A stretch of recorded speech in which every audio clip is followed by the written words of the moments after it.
रामधारी गुप्ता, खंड 1, प्रतिलेखन संख्या 31, 60 शब्द प्रति मिनट, डिक्टेशन 5 सेकंड में।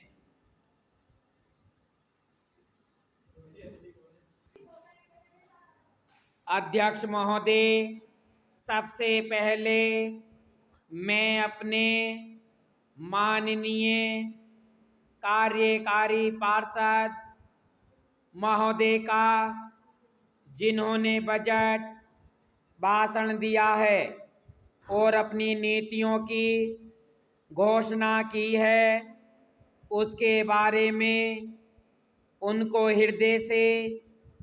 बधाई देना चाहती हूँ। मैं यह नहीं कहती कि कोई क्रांतिकारी परिवर्तन लाना चाहता है यह बजट,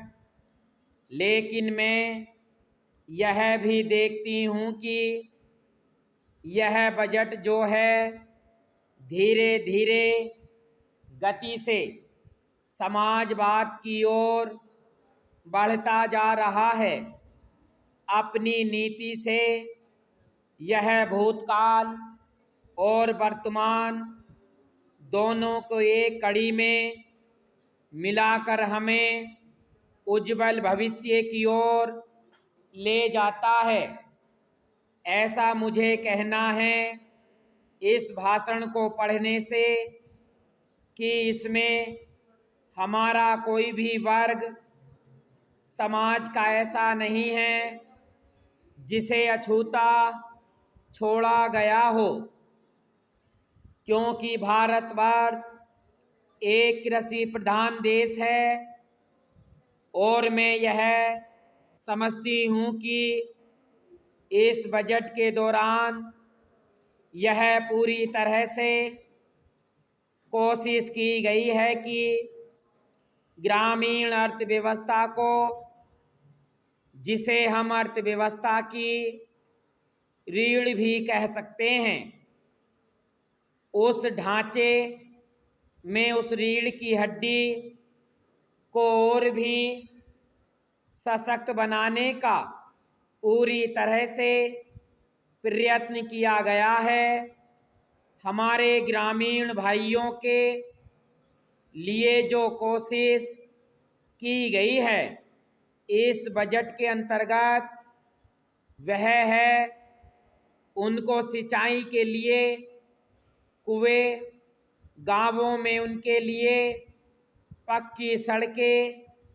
जिससे उनके खेत और घर दिल्ली के साथ जोड़ने की कोशिश की गई है। जितनी भी इसमें व्यवस्था की गई है उससे ग्रामीण भाइयों को बड़ी भारी सहायता मिलेगी। उसके अतिरिक्त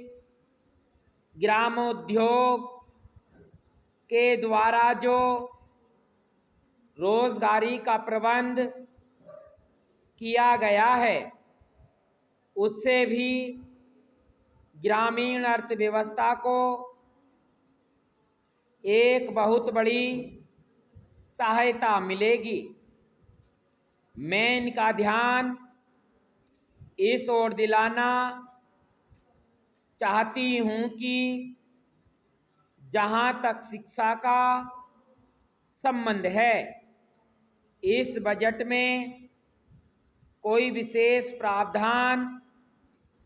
नहीं किया गया है। मैं यह नहीं कहती कि शिक्षा के दौरान ज़्यादा स्कूल न खोले जाएं, पर हमारी यह नीति होनी चाहिए कि भले ही स्कूल थोड़े खोले जाएं, पर सबसे बड़ी आवश्यकता इस बात की है कि शिक्षा की नीति में परिवर्तन ज़्यादा आवश्यक है, क्योंकि हम प्रजातंत्र में रहते हैं। स्टॉप।